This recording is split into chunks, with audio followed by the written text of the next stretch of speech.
Hello, good morning students. आज current electricity lecture part 2C हम लोग अपलोड करने जा रहे हैं। पुराने लेक्चर्स में हमने देखा कि कैसे ओम्स लॉ का निर्माण हुआ, कैसे ओम्स लॉ आया, कैसे आर आया, आर का वैल्यूज़ क्या होता है, उसमें रेसिस्टिविटी की वैल्यूज़ क्या होती है, ड्रिफ्ट वेलोसिटी और करंट में क्या रिलेशन होता है, ये सब चीज़। फिर उस पर कुछ न्यूमेरिकल्स भी हम लोगों ने देखे। फिर रेसिस्टेंस कैसे टेम्परेचर के साथ वेरी करता है, इन सभी चीज़ों पे हमने चर्चा किया है। आज जो हमारा टॉपिक है ये है ओम्स लॉ। तो सब लोग हेडिंग डालें और लिखें ओम्स लॉ। ओम्स लॉ क्या है, ओम्स लॉ का मतलब क्या है, इस पे हम लोग अभी चर्चा करेंगे। तो हेडिंग डालिए Ohm's law.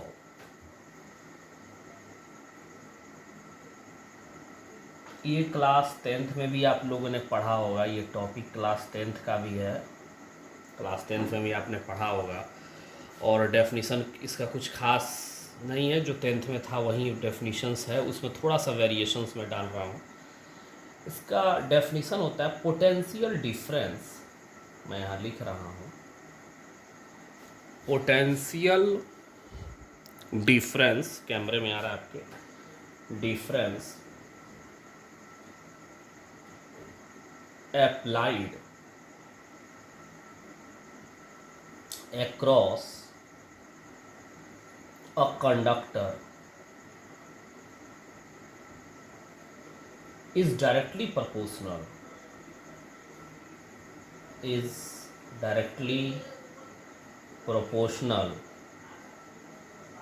to current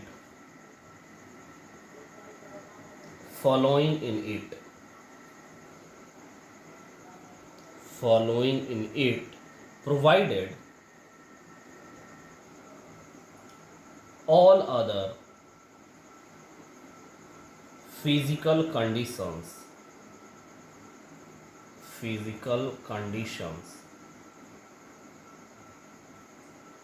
that is temperature pressure, physical condition मतलब temperature pressure remains constant।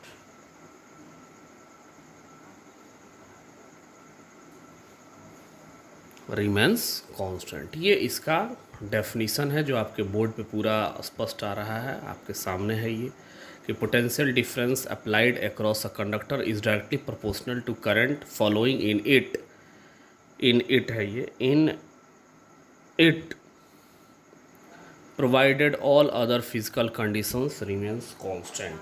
जैसे मान लेते हैं कंडक्टर है, मैंने पहले भी कहा कंडक्टर के अंदर इलेक्ट्रॉन्स फ्लो करते हैं, यानी कंडक्टर के अंदर इलेक्ट्रॉन्स क्या करते हैं, एनर्जी को कैरी करते हैं। वो एनर्जी बैटरी से लेते हैं, बैटरी उन्हें एनर्जी देती है and they carry that worry energy. अब मैंने ये पोटेंशियल डिफरेंस है, प्लस है, ये माइनस है, यहाँ पे V हो गया, ये ज़ीरो हो गया, एक पोटेंशियल डिफरेंस लाया, यहाँ पे इलेक्ट्रिक फील्ड आई और यहाँ पे करंट बहने लगा। ये जो पोटेंशियल डिफरेंस है वो करंट के डायरेक्टली प्रोपोर्शनल है। जब ये प्रोपोर्शनलिटी कांस्टेंट हटेगा तो I और एक R आता है जिसको बोलते हैं रेसिस्टर और दैट इज कांस्टेंट। ये जो वैल्यू होती है वो क्या होती है, कांस्टेंट होती है।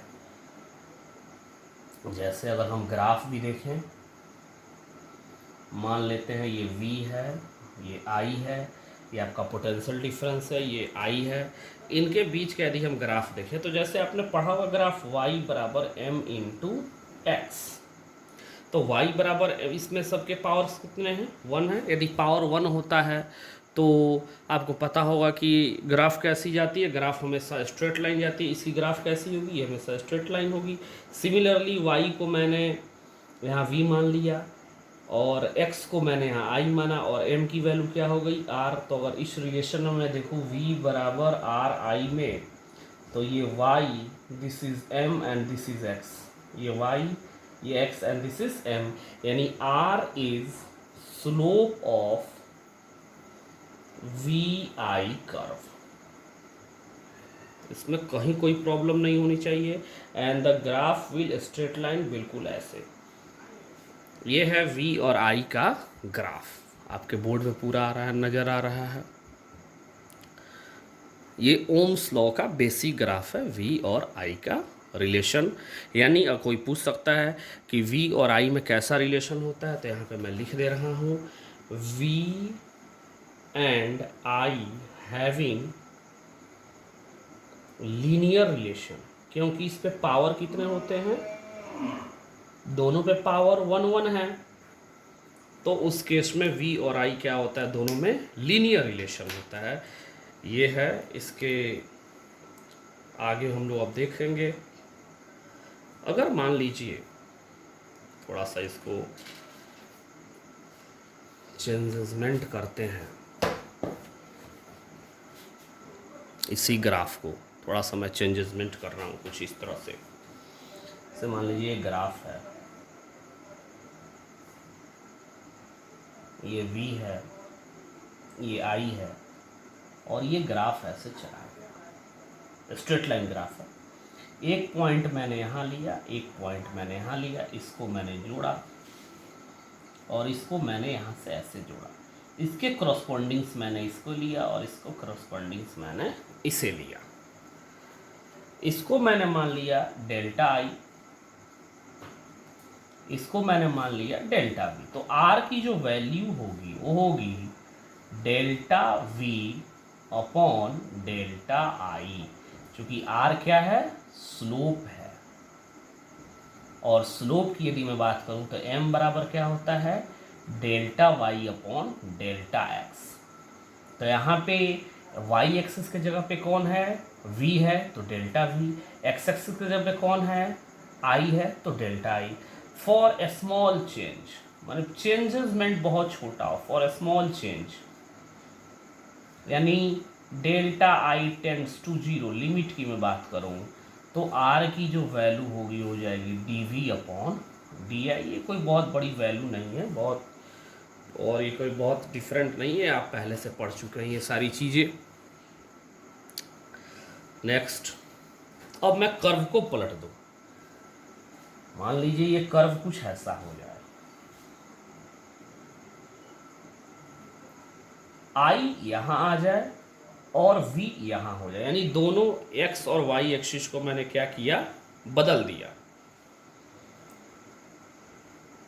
तो अब क्या होगा भाई, फिर वही चीज,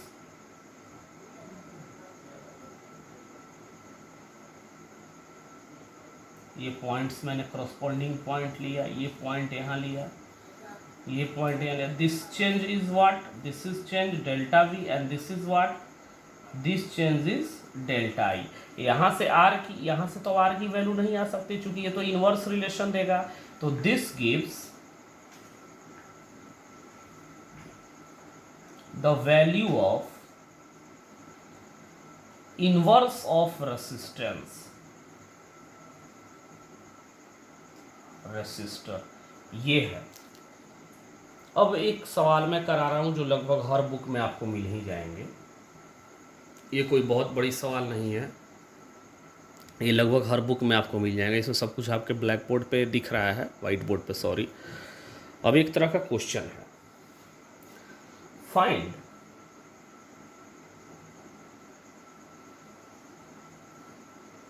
विच स्ट्रेट लाइन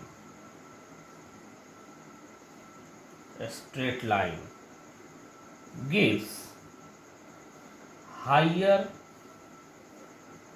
रेसिस्टेंस। आपके सामने मैं एक ग्राफ दूंगा और ग्राफ के अनुसार आपको फिर देखिए थोड़ा सा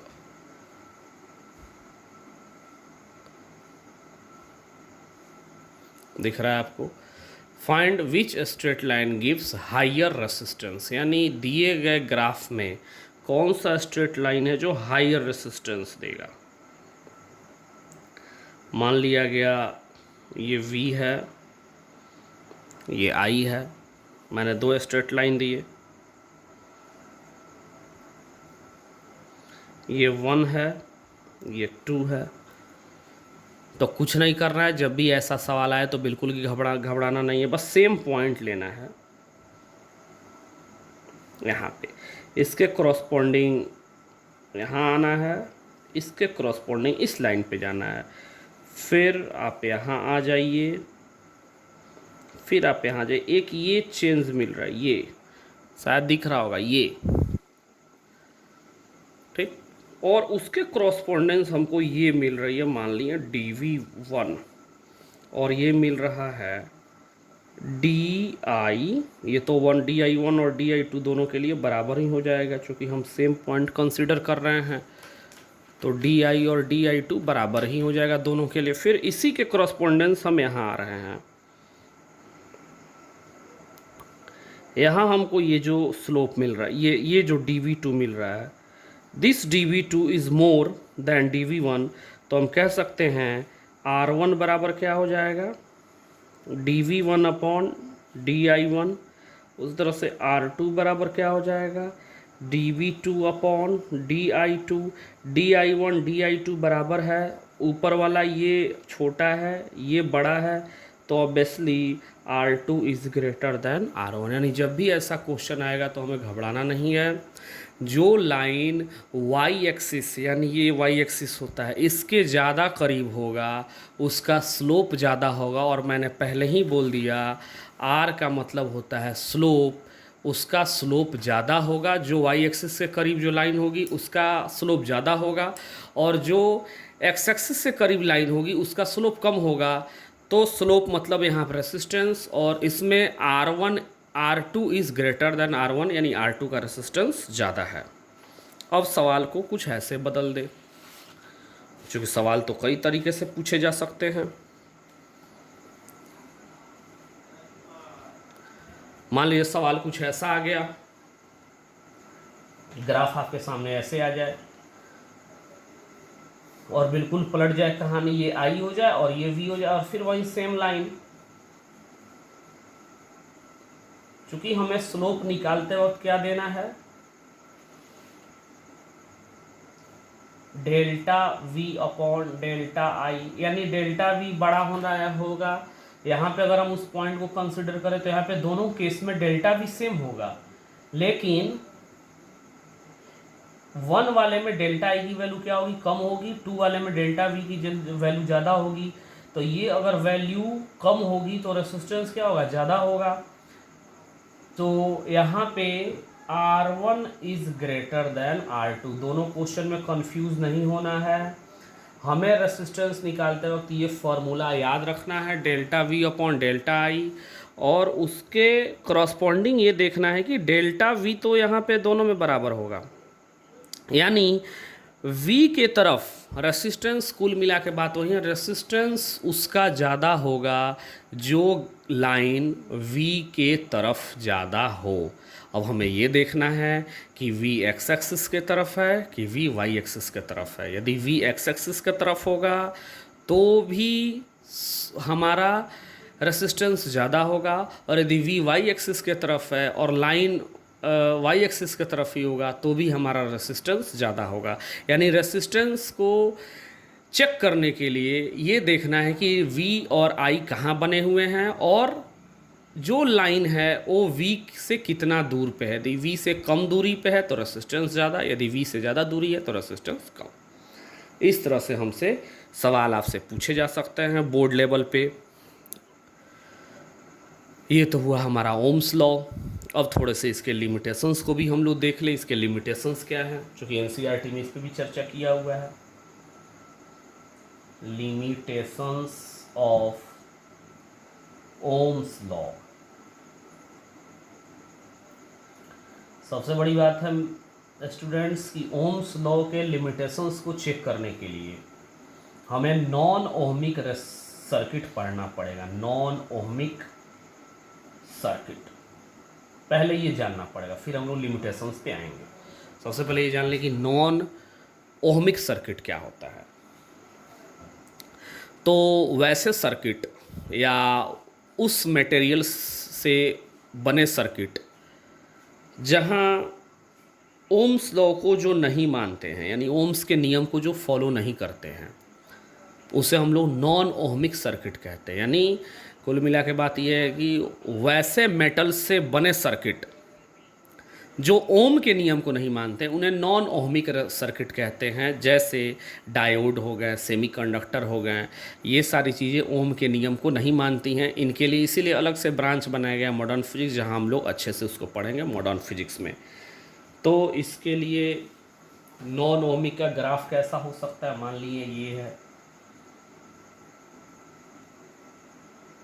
आई है, ये वी है, हमने वोल्टेज ज़ीरो दिया तो भी करंट नहीं बहा, हमने वोल्टेज कुछ दिया तो भी करंट जीरो, फिर हमने कुछ वोल्टेज बढ़ाया तो भी करंट जीरो, फिर कुछ वोल्टेज बढ़ाया तो भी करंट जीरो, कुछ वोल्टेज फिर देने के बाद यहाँ से कुछ करंट बहने लगी, यानी इतनी वोल्टेज जो गैप हो गई, इतनी वोल्टेज में करंट की वैल्यू कितनी रही, ज़ीरो, नो करंट। उसके बाद जब हमने वोल्टेज बढ़ाया तो थोड़ा सा ये स्ट्रेट लाइन मूव हुआ। तो ऐसे सर्किट को बोलते हैं नॉन ओहमिक सर्किट। जबकि ओम्स के सर्किट कैसे होते हैं, लीनियरली शो करते हैं, and they start from the origin, जैसे हमने वोल्टेज बढ़ाया तुरंत करंट चालू। लेकिन वैसे सर्किट जिसमें वोल्टेज बढ़ाने के बाद एक सर्टेन वैल्यूज पे जाके करंट बहना शुरू होता है, तो ऐसे सर्किट को बोलते हैं नॉन ओहमिक सर्किट। इसके बारे में हम लोग विस्तार से पढ़ेंगे जब डायोड, इस ये बेसिकली किसके लिए, डायोड, सेमीकंडक्टर, इनकी जब स्टडी हम लोग करेंगे वहाँ पे ऐसे ऐसे हमको नॉन ओहमिक सर्किट इनको हम लोग बोलते हैं। और ओहमिक सर्किट का तो मैंने आपको बता ही दिया। अब इसके लिमिटेशंस नंबर 1 क्या है कि ओम्स, पहला Ohm's law does not valid for non ohmic circuit, यानी ओम्स के जो लॉ हैं वो नॉन ओहमिक सर्किट के लिए वैल्यूएबल हैं ही नहीं, वो बिल्कुल वैल्यू नहीं रखते हैं उसके लिए, उनके लिए कोई उसके लिए मान प्रतिष्ठा की बात है ही नहीं। जैसे मान लीजिए हम कहीं गेस्ट बन के जाएं और वहाँ हमें कोई इज़्ज़त नहीं मिले, कोई हमें पूछे भी नहीं, तो फिर वहाँ वैलिड नहीं हुआ हमारा मान प्रतिष्ठा, तो हमारे लिए वो कैसे हो गए, नॉन ओहमिक सर्किट हो गए। तो ऐसे हमारे रिश्तेदारी में भी हो जाती, बहुत सारे रिश्तेदार लोग पूछते भी नहीं हैं, तो they are behave like for me non ohmic circuit. दूसरा, एक बहुत अच्छी रिलेशन है जो 10th में भी आपने पढ़ा होगा, if a large current, if a large current flow through, ये कंडक्टर के लिए, through conductor, flows through conductor, then according to, ये पहले मैं लिख रहा हूँ फिर मैं, then according to heat joules law H बराबर I² RT। अगर कोई बहुत बड़ा कंडक्टर हमने ले लिया और उस कंडक्टर में हमने बहुत बड़ा नहीं, मतलब एक कंडक्टर ले लिया, सॉरी, और उसमें हम बहुत बड़ी वैल्यू वाली करंट को फ्लो कराएं, यानी जिस करंट की वैल्यू कम से कम 10 एम्पियर, 5 एम्पियर, 8 एम्पियर से भी ज़्यादा हो, तो फिर क्या होगा, H को बोलते हैं हीट। ये जो हीट होगा I² RT, यानी इस लॉ के अनुसार जब I की वैल्यू ज़्यादा होगी तब इसलिए I² और ज़्यादा होगा, तो इससे क्या होगी, हीट प्रोड्यूस हो जाएगी, और हीट के प्रोड्यूस होने से क्या होगा, फिर उसका टेम्परेचर बढ़ेगा भाई, टेम्परेचर, और टेम्परेचर बढ़ने से मैंने पढ़ा दिया कि जब भी रेसिस्टेंस में हम लोग टेम्परेचर बढ़ाते हैं तो ऑब्वियसली रेसिस्टेंस क्या हो जाता है, बढ़ जाता है। तो इसको लिख लीजिए, H बराबर I² RT, तो हो गया हीटिंग टेक्स प्लेस, यानी इसके द्वारा heating takes place, heating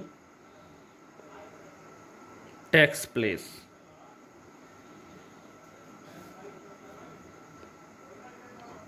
due to which resistance of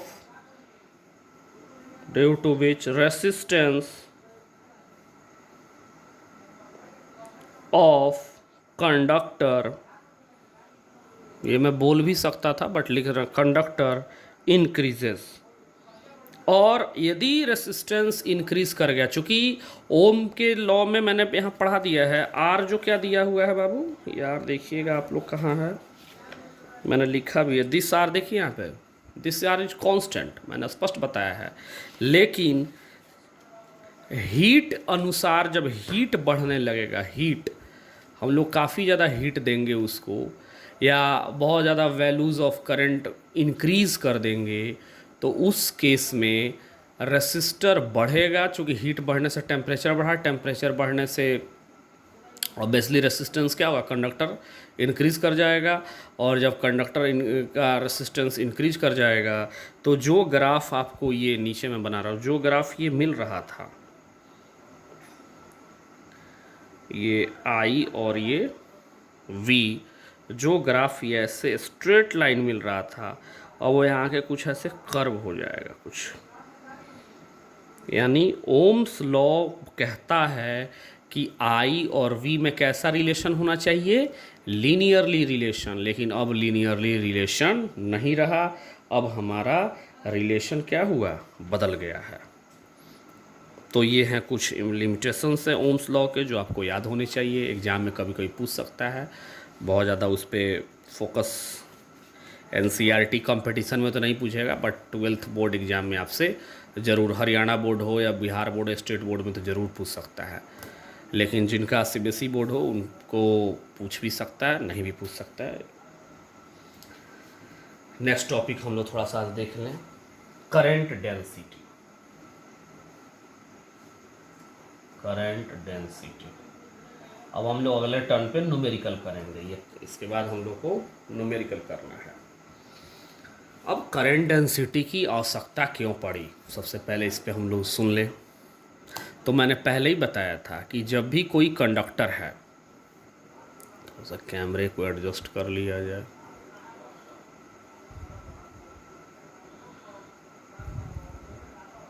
हाँ, जब भी कोई सर्किट है तो उस सर्किट को या उस कंडक्टर की, चूँकि सर्किट का मतलब कंडक्टर होगा ही, उस कंडक्टर को जैसे हम बैटरी से जोड़ेंगे, यानी पोटेंशियल डिफरेंस देंगे, तो उससे स्वाभाविक है कि करंट फ्लो होगा। चूँकि पोटेंशियल डिफरेंस क्रिएट होगा, इलेक्ट्रॉन्स एनर्जी को कैरी करेंगे, इलेक्ट्रॉन का एनर्जी कैरी करना ही करंट का फ्लो होता है, द करंट विल फ्लो। तो आखिर करंट जो फ्लो कर रही थी, तो मैंने आपको फिगर बनाया था, याद रखिएगा, जो पहला फिगर मैंने बनाया था यही बनाया था कंडक्टर का, देखिएगा ध्यान से, अगर आपको याद होगा तो बहुत ही इंटरेस्ट आएगा। अभी ये तो ऑनलाइन क्लास है, ऑफलाइन में तो झूम जाएंगे आप लोग, ये तो ऑनलाइन क्लास है, अभी मैं कुछ ज़्यादा इस पर नहीं फोकस कर पा रहा हूँ बहुत इंटरेस्टफुल के लिए, बट ऑफलाइन तो बेशक बहुत अच्छा होगा। भगवान से प्रार्थना कीजिए कि जल्द से जल्द लॉकडाउन ख़त्म हो, कोरोना वायरस ख़त्म हो, ये साला वायरस। ये V था, ये 0 था। मैंने यहाँ एक चीज़ बताया था, this is area of cross section, cross section बहुत महत्वपूर्ण भूमिका होती है करंट डेंसिटी में, इस एरिया ऑफ क्रॉस सेक्शन की। उस समय तो हमें लगा था कि आप लोगों की अरे ये तो ऐसे ही है, सर ने ऐसे बता दिया, लेकिन इसकी बहुत वैल्यूएबल है, चूँकि इसी क्रॉस सेक्शन के थ्रू करंट बहता है। करंट यहाँ से ऐसे जाएगा, ऐसे जाएगा, ऐसे जाएगा, ऐसे जाएगा, ऐसे जाएगा, ऐसे जाएगा, इस एरिया ऑफ क्रॉस सेक्शन को थ्रू, इस एरिया ऑफ क्रॉस सेक्शन के थ्रू ही करंट बहेगा। यानी करंट को बहने के लिए सबसे ज़रूरी है एरिया ऑफ क्रॉस सेक्शन। अब आप खुद सोचिए, ये कंडक्टर है, मान लीजिए जो करंट यहाँ बह रहा है उसको एरिया कुछ अलग मिला, और जो करंट यहाँ से आ रहे होंगे बहुत बड़ी एरिया है यहाँ, अगर यहाँ पे मैं एक छोटा सा एरिया कर लूँ तो इस जो करंट जाएगा वो इस एरिया से जाएगा। एरिया तो कंसीडर हम कैसे भी कर सकते हैं, अगर हमने एरिया, अब एरिया हम अपने मनचाहा ले सकते हैं, हमने एरिया मान लीजिए ऐसे यहाँ ले लिया तो करंट ऐसे जा रहा है, फिर हमने एरिया मान लीजिए ऐसे ले लिया तो करंट ऐसे जा रहा है। यानी we can choose different areas, यानी areas are different, but current तो डिफरेंट नहीं होगा, क्योंकि एक कंडक्टर में एक ही करंट बहेगा, उसमें करंट डिफरेंट नहीं होगा, बट एरियाज आर डिफरेंट। और वो हम चूज कर सकते हैं कि भाई इतनी एरिया से इतनी करंट जा रही है तो इस एरिया से इधर। अब वो एरिया हम ऐसे भी ले सकते हैं, वो एरिया हम ऐसे भी ले सकते हैं, वो एरिया हम आपको ऐसे भी ले सकते हैं, ये तो हमारे ऊपर डिपेंड करता है। तो हमें अपने समझने के लिए एक ये फैक्टर बना दिया करंट डेंसिटी, और इसमें एरिया ऑफ क्रॉस सेक्शन हम लोग डिफरेंट डिफरेंट लेंगे। तो देखते हैं कि उससे डेंसिटी कैसे कैसे वैरी कर रही है, यानी डेंसिटी को कैसे निकाला जाता है। तो यही हमें इसमें सीखना है। इसके लिए हमें क्या चाहिए, जैसा कि हमने जो पहले इस फिगर में बताया था, उस समय जो करंट दिखाया था वो पूरे होल एरिया के लिए था, बट अब हमारे लिए एरिया अलग अलग हैं और हमें उस पर फोकस करना है। तो इसको समझने के लिए मैं आपको दो फिगर बना के समझा रहा हूँ, सिंपल दो फिगर। एक में ये कंडक्टर है, ये करंट ऐसे जा रहे हैं, इसमें हमने एरिया भी बिल्कुल ऐसे ले लिया, this is cross section area.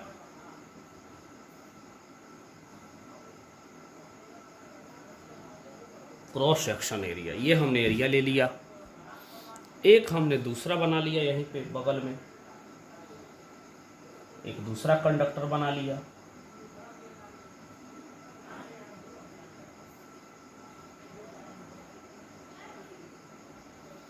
इसमें हमने एरिया ले लिया ऐसे, ये क्रॉस सेक्शन एरिया ले लिया।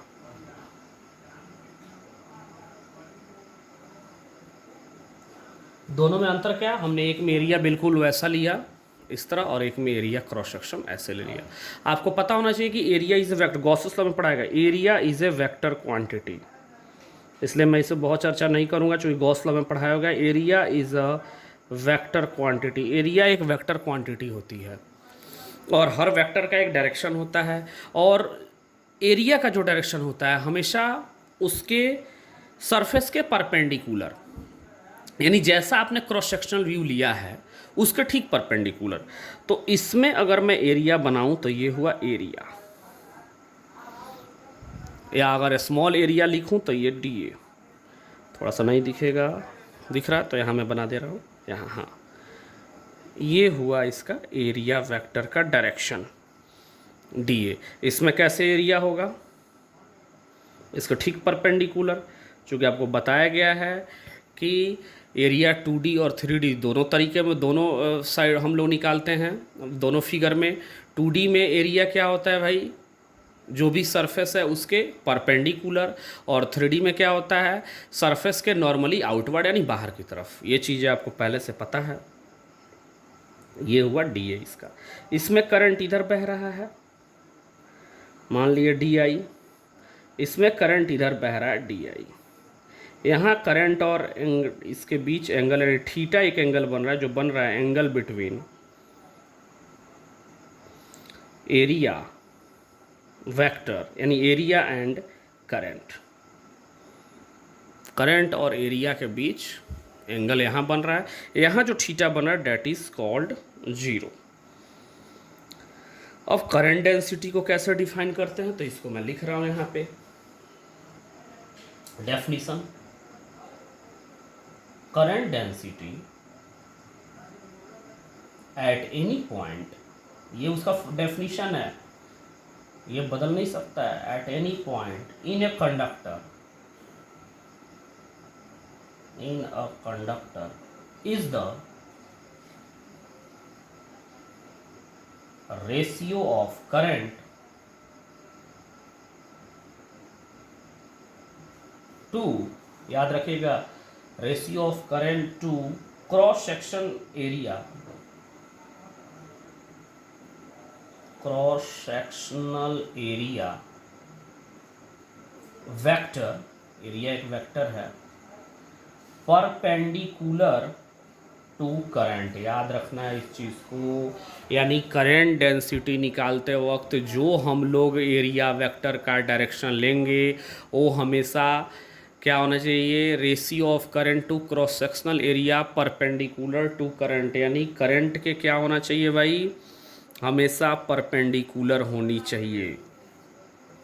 थोड़ा सा याद रखिएगा, फिर से एक बार देख ले कोई मिस्टेकिंग तो नहीं है इसमें। Current density at any point in conductor is ratio of current to cross sectional area vector along the direction of current, sorry perpendicular नहीं, परपेंडिकुलर चूंकि यहाँ along जा रहा है, along the, ये गलती नहीं होनी चाहिए, along the direction of current। याद रखिएगा, जब भी करंट डेंसिटी निकालनी है तो उसमें जो क्रॉस सेक्शनल एरिया का डायरेक्शन लेना है वो हमेशा अलोंग द करंट लेना है, हमेशा याद रखना है, ये मस्ट है। Direction is always taking along the direction of current. मैं फिर से एक बार लिख दे रहा हूँ, ये सारी चीज़ें आप लोग याद रखिए। डायरेक्शन इज, इसमें कहीं मिस्टेकिंग नहीं, direction is always in the, किसका direction, area vector, area vector direction is always in direction of flow of current. ये चीज़ मिस्टेक नहीं होनी चाहिए आपसे। कभी भी कोई पूछ सकता है कि करंट डेंसिटी निकालते वक्त जो एरिया और करंट का डायरेक्शन क्या होना चाहिए, हमेशा एक डायरेक्शन में। ये कैसे होता है ये भी देख लीजिए, ये कोई बहुत बड़ी चीज़ नहीं है। जैसे आपने फ्लक्स निकाला है, जैसे आपने फ्लक्स निकाला, क्या होता है, E dot D A D S या डी ए। जैसे आपने वर्क निकाला है, क्या निकालना है, एफ डॉट डी एस। इसमें फोर्स और डिस्प्लेसमेंट का डायरेक्शन क्या होता है, एक ही डायरेक्शन में। यहाँ इलेक्ट्रिक फील्ड और एरिया का डायरेक्शन क्या होगा, एक ही डायरेक्शन में। वैसे ही यहाँ हम निकाल रहे हैं करंट डेंसिटी, करंट डेंसिटी अभी मैं लिख रहा हूँ, करंट डेंसिटी, ये भी क्या होगा, this is ratio of D I upon d ए, और ये जो ए होगा वो एरिया करंट के डायरेक्शन में होगा। और फिर से दोनों फिगर को मैं एक्सप्लेन कर रहा हूँ। पहले वाला फिगर ये था, इसमें ये डी आई की वैल्यू है और ये डी ए की वैल्यू है, दोनों एक ही डायरेक्शन में, थीटा बराबर यहाँ पे 0। दूसरे फिगर में ऐसे है, ये डी ए है, डी ए लिख देना, थोड़ा बड़ा लिख दे रहा हूँ यहाँ भी यार, बड़ा कर दो डी ए, और ये डी आई, यहाँ एंगल क्या है, थीटा। तो डी ए का ऐसा कौन सा कंपोनेंट डी आई के डायरेक्शन में जाएगा, क्योंकि दोनों एक ही डायरेक्शन होना चाहिए, तो डी ए का ये वाला कंपोनेंट हो जाएगा डी ए कॉस थीटा। तो अब जो है ratio J, current density is denoted by J, पहले लिख दे रहा हूँ, current density is vector quantity, vector quantity पहला पॉइंट। दूसरा, current density denoted by J, दिख रहा है कैमरा में आपके, current density is a vector quantity, current density denoted by J. तो जे बराबर क्या हो जाएगा, d I upon d A इस फिगर के लिए, और जे बराबर हो जाएगा d I upon d A cos theta इस फिगर के लिए। फॉर इंटीग्रेशन वाले के लिए क्या हो जाएगा, बड़े के लिए आई अपॉन ए कॉस थीटा। अगर इसको ऑन इंटीग्रेट कर दे तो आई, यहाँ डी लगा सकते हैं, कोई ज़रूरी भी नहीं है, हटा दें उसमें, डी फॉर स्मॉल के लिए और ये फॉर लार्ज के लिए, जे बराबर आई ए कॉस थीटा। अब यहाँ से आई की जो वैल्यू हो जाएगी वो क्या हो जाएगी, जे डॉट ए। इसी तरह से दिख रहा है कैमरे में, हाँ इस तरह से जे डॉट ए, ये आई का फॉर्मूला हो जाता है, यहाँ से हो जाएगा जे ए कॉस थीटा। इसीलिए कोई आई, अब कोई कहेगा सर हम आई कॉस थीटा नहीं लिख सकते हैं क्या? यानी आई को, चूँकि एरिया को करंट में ले जाएं या करंट को एरिया के डायरेक्शन में ले जाएं, कुछ लोग कहेंगे सर बात तो वही है। तो नहीं, करंट एक स्केलर क्वांटिटी है और स्केलर क्वांटिटी का कंपोनेंट नहीं होता है, केवल वेक्टर क्वांटिटी का कंपोनेंट होता है। तो करंट में और एरिया में, area is a vector quantity, so हम इसी का कंपोनेंट ले सकते हैं। यहाँ पे थीटा एंगल दिया गया है, इसी का कंपोनेंट लेंगे तो इसका कंपोनेंट आई के डायरेक्शन में डी ए कॉस थीटा होगा on integration I by A cos theta. This is the relation between current density and ये करंट डेंसिटी, मतलब ये करंट डेंसिटी हुआ, ये करंट और एरिया में ये रिलेशन दोनों का हुआ। अब अगर एक सोचिएगा तो एक मैं क्वेश्चन करवा सकता हूँ। एक क्वेश्चन मैं आपको एक करवा दे रहा हूँ जो पहले टर्न पे, पिछले टर्न पे पढ़ाया हूँ, उसका काफ़ी इम्पोर्टेंट क्वेश्चन है। जैसे ये क्वेश्चन दिया था, अब इस पे और से क्वेश्चन से एडवांस लेवल के हैं। डेली एक आध दो क्वेश्चन हम लोग एडवांस लेवल को ऐसे करते चले। क्वेश्चन मेरे पास है, ये मैं दिखा रहा हूँ अभी आपको, मैंने नोट करके लाया भी है उस क्वेश्चन को। ये क्वेश्चन है आपके पास, देखिएगा, ये बहुत ही छोटा सा क्वेश्चन है। Find value of, SC. Verma में मिल जाएगा, इरोडो में भी मिल जाएंगे, सिंगेज पब्लिकेशन के बुक में मिल जाएगा। Find value of resistor in the given figure.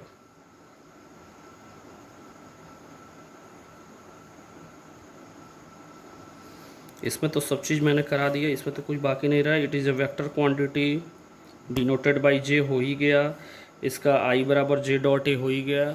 ये सब सारी चीज़ें ये कैमरे में आ ही रहा, ये सब चीज़ इसको याद रखना। ये जितनी भी है सबको फेयर करके अच्छे से नोट्स बना लेना है कि आपको आगे समझ में आए, आगे कोई दिक्कत नहीं रहे। ये क्वेश्चन उन्हीं से बनेगा जो पिछला रिवीजन कर लिए होंगे, यानी लेक्चर नंबर 2 का पार्ट ए, तो ही उनसे ये क्वेश्चन बनेगा, अदरवाइज़ नहीं बनेगा। क्वेश्चन मैं यहाँ बना रहा हूँ फिगर। मान लीजिए कंडक्टर है, एक ये इनर है सिलेंडर जिसकी रेडियस है, यहाँ पे मैं लिख रहा हूँ R1। एक ये आउटर सिलेंडर है जिसकी ये रेडियस दी गई है, यहीं से फिर से मैं बना रहा हूँ, थोड़ा सा गलत हो जाएगा फिगर, यहाँ ये एक ही में दिया गया है। ऐसे ये फिगर रहा, ये दो कंडक्टर हैं, हॉलो हैं, ये रेडियस दिया गया है R1 और इस बड़े वाले का यहीं से रेडियस दिया गया है R2। करंट बह रहा है इसमें करंट बह रहा है। ये R1, छोटे वाले का रेडियस ये R1 है और ये बड़े वाले का यहीं से रेडियस ये टोटल हो गया R2। फिर से एक बार फिगर ध्यान से देख लीजिएगा। इसमें और लेंथ दी गई है L, ये लगभग इरोडो में भी मिल जाएगा, एस.सी. वर्मा में भी मिल जाएगा ये क्वेश्चन। ये छोटे वाले सिलेंडर का रेडियस, यानी R1 is radius of inner cylinder and R2 radius of outer cylinder. ये क्वेश्चन करना है। तो इसको कैसे करेंगे भाई हम लोग? तो हमने पढ़ाया था मैंने कि जब भी हम लोग रेसिस्टेंस लिखने चलते हैं तो क्या होता है, रो तो रेसिस्टिविटी इस मटेरियल की होगी, रो बराबर रेसिस्टिविटी, ये तो किसी भी मटेरियल के लिए कांस्टेंट होता है, यानी रो तो बदलता नहीं है। रो बराबर resistivity which is constant, rho L by A. अब ए क्या होता है आपको बताया गया था, एल क्या होता है, पहले एल देख लेते हैं। Length of conductor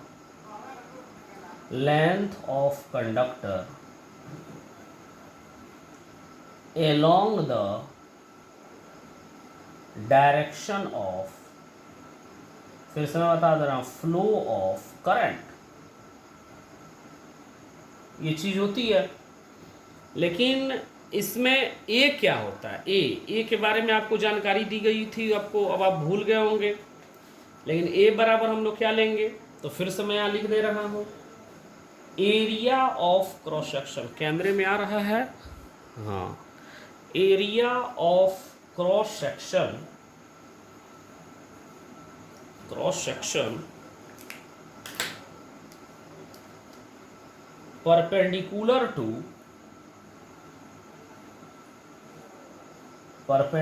to flow of direction of current, ये चीज है। तो L तो क्या है भाई, L तो L ही होगा। A कितना होगा, यानी इसका A, जिस, तो करंट आप खुद देखिए, करंट किधर बह रहा है भाई, इधर। अब वो किस एरिया के थ्रू बह रहा है,